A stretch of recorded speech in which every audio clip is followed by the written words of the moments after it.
Welcome back. Hurricane Erin could drop 15 to 20 inches of rain along its path across the western Atlantic this week. But could 20 inches of rainfall over the open ocean lead to any sea level rises?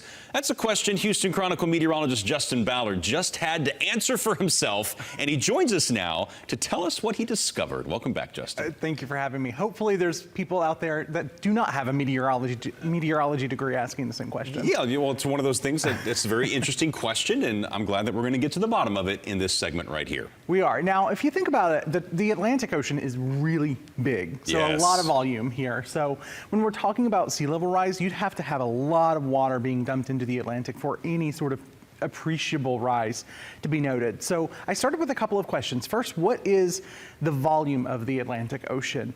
And then I went into, does that heavy rain that we're talking about with Hurricane Erin have sort of any impact on, even briefly, on sea level rises kind of elsewhere in the basin? So Okay. of course we've got, we talk about the Atlantic as if it's just kind of one thing, but it's the North Atlantic, which is what we most often talk about, and then the South Atlantic.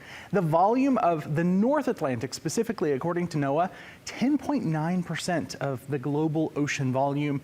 That equates to about 35.3 million cubic miles. I can't even begin That's to incomprehensible. wrap my mind around that. And that's, again, about half of what the overall Atlantic volume is. This includes the Gulf of Mexico, the Caribbean Sea. This includes, all of that. So what exactly are we talking about in terms of rainfall for Hurricane Erin? I mean, you see that anywhere from 15 to 20 inches of rain. It's a lot of rain. That's a lot of rain. If that were occurring over land, we Right. would be talking about some significant flooding, and we certainly are familiar with flooding here in Houston.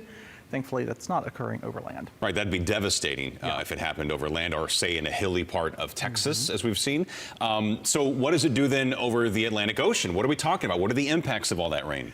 Because the volume is so great for the Atlantic, the northern Atlantic, it really doesn't do a whole lot. Now, what it does do is mix in some of that cooler water. So behind Erin, you'll notice, some rain-cooled, some upwelling as well from Hurricane Erin's pretty intense sort of suction, if you will, kind of pulling up that cooler water from the lower depths of the ocean upwards. So that's going to impact, of course, future tropical development. I know we're talking about, could something behind Erin be forming? Of course, we'll be keeping an eye on that. But, that's something that could be at play in terms of how intense whatever comes next, if it takes that path similar to Erin, could get, because of the cooler water temperature. It is fascinating to me when you see a big hurricane track through any body of water. You see this cold wake that's left behind. It's a combination of the clouds, the rain, and as you mentioned, the upwelling. Briefly explain what upwelling is to our viewers. It's essentially when cooler and nutrient-dense water gets pulled up towards the surface. So, we talk about water temperatures, sea surface temperatures.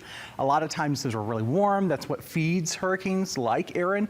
But when we have upwelling, you're getting that cooler water pulled to the surface. So that can help to kind of take the heat off of whatever future systems kind of track through that same area. And but the only place we don't really see upwelling making much of an impact is the Caribbean Sea, because the water is so warm and so deep when it comes to that warm layer. All right, so our viewers should know then that the rainfall itself doesn't really push sea levels up. No, it does not. So sea level rise really can only be affected really and truly by thermal expansion, and then as well, sea surface rises from melting ice caps, for instance. Now, one thing that is going to be significant to watch over the next couple of days is wave heights, specifically along the east coast of the United States.